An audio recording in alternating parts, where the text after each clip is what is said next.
Hi friends, and welcome to this video. My name is Michael Golzmane, and this video is the first in a series I'm creating about clearing the spiritual roots of dis-ease.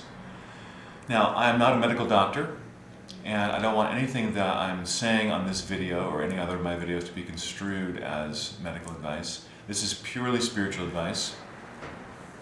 So, I use the term dis-ease, hyphenated, to indicate that in my view, in my spiritual view, disease isn't necessarily something you have. It's a condition, or it's a result, perhaps temporary, of certain forces that have gone into the creation of that condition. Our natural state is one of ease. If you think about it, dis-ease is just a lack or a blockage to the state of ease. Because we're connected to spirit, because we're extensions of spirit, we are naturally in a state of ease by design. Our trillions of cells in our body generally are working pretty well, no matter what conditions of dis-ease we might have at this moment, no matter what conditions of pain or challenge, whether it's mental, emotional, or physical that we may have. Our natural state is one of ease and of connection and extension from spirit. And for the most part, though it can be easy for us to get focused on a certain condition of pain or challenge in the body, for the most part, our bodies work pretty well. Out of trillions of things that might be able to go wrong at any given moment, there might be a few things that are out of whack for most of us. So we develop this, perhaps, condition. I like to call it a condition called dis-ease. Now, I'm not saying that spiritual healing should be the only method ever used for working with disease conditions. I don't believe in that. I really believe in a holistic approach. I believe that the more we can stack the odds in our favor, the more that we can work with different types of techniques and modalities to really understand and clear the origins of why the condition is manifested in the first place, and to work the condition out of the body, mind, spirit through whatever other methods attract us. This is going to be a really good approach. Now, why is it that some of us get sick or manifest certain dis-ease conditions and not others of us? This has been seemingly mysterious for a long time. People think it's just my genetics, or they think it's just luck, it's just bad luck, or I did something wrong, or there can sometimes be a lot of guilt and shame associated with certain conditions, especially if they seem to be genetic, or especially if they seem to be long-term, or we might have had something since childhood. What I'm trying to do in this video is to not make you feel worse, to not give you reasons to feel guilt, shame, or that you are somehow, if you were just more spiritual, you wouldn't have this condition. That's not where I'm approaching this from at all. However, at the same time, it's important for us to realize that there is a spiritual component.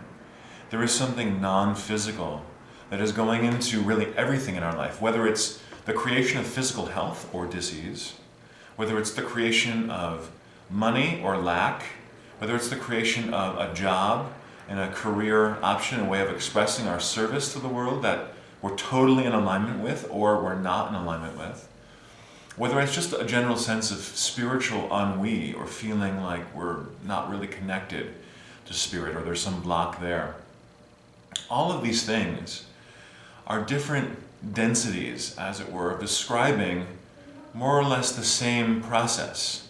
Our physical bodies are dense here on the earth, but we also have less dense or less densified parts of ourselves. And we can know, for instance, that the emotions and the body are very intertwined.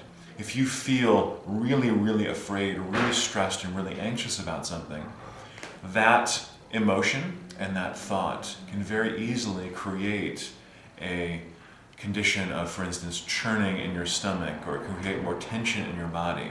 That's a very obvious way in which the non-physical, the mental and the emotional, intersect with and affect the physical.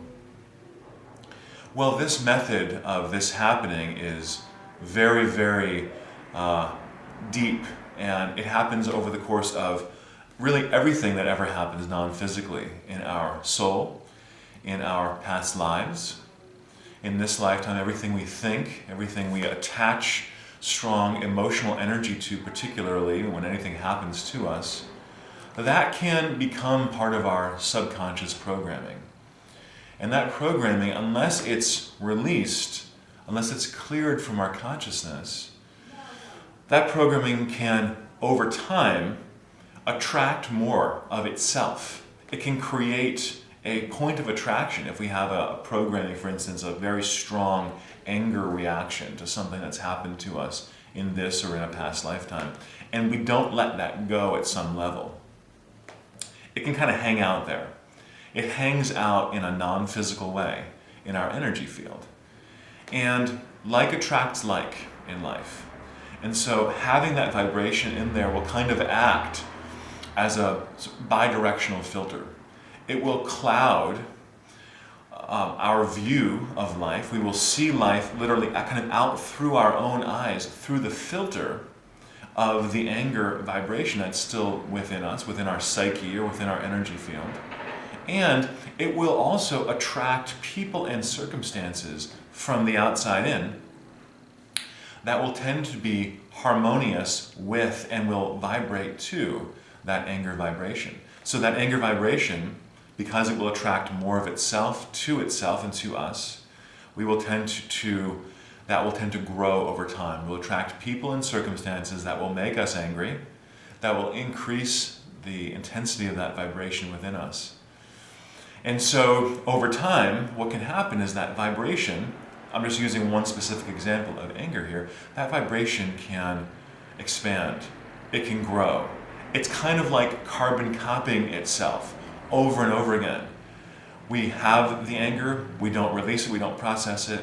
All of a sudden we wonder, why is this circumstance making me so angry? Why is this person making me so angry? Why do I feel so angry all the time? And our subconscious mind, basically, psychologists tell us, our subconscious mind thinks 90 to 95% of the same thoughts today as we thought yesterday, as we thought the day before, as we thought the day before that. Most of what we're thinking is subconscious, and most of it is just a repetition, a subconscious repetition of thought forms and beliefs that we already have programmed into our subconscious. So over time, this anger vibration can really grow into something. And over time, what I've seen in my clearing and healing work is that things can move from a place of less density to a place of greater density. That anger vibration, if it's multiplied by 1,000, 10,000, 100,000, a million or more, which very frequently and easily happens to many people, can tend to accumulate, densify. It moves closer and closer into the physical body, and eventually it can become a physical condition. It can become a physical disease. Literally, the body is now our most dense, the body is the most dense three-dimensional vibration of our being. And this non-physical, you could call it karma, you could call it programming, you could call it emotion, you could call it belief. These energies can become physicalized. So by the time we have a physical condition, the condition has been developing in spirit for often a long time.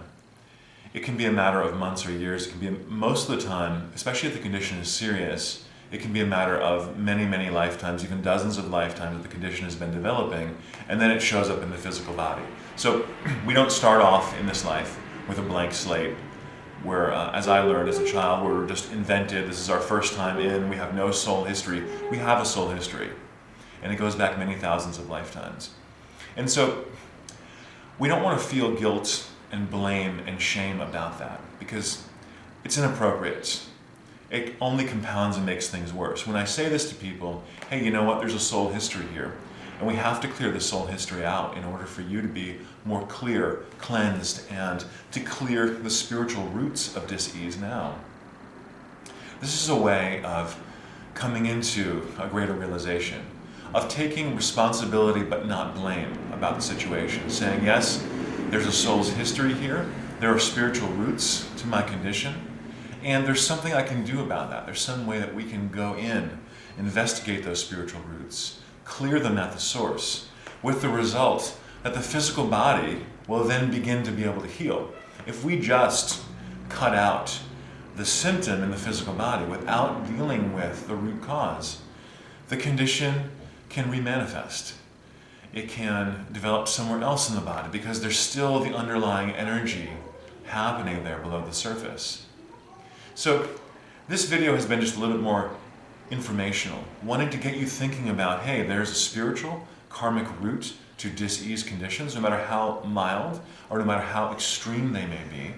And it's important for us to root out and to clear those spiritual conditions as a part of our healing process. I encourage you to click on to other videos in this continuing series, and we're going to go into some specific, doing some live clearings here with you on these videos to help you, no matter where you are and when you come across this video, to clear the spiritual roots of dis-ease in your body, your mind, and your life. Again, I'm Michael Golzmane, friends. Thanks so much for watching this video. See you next time.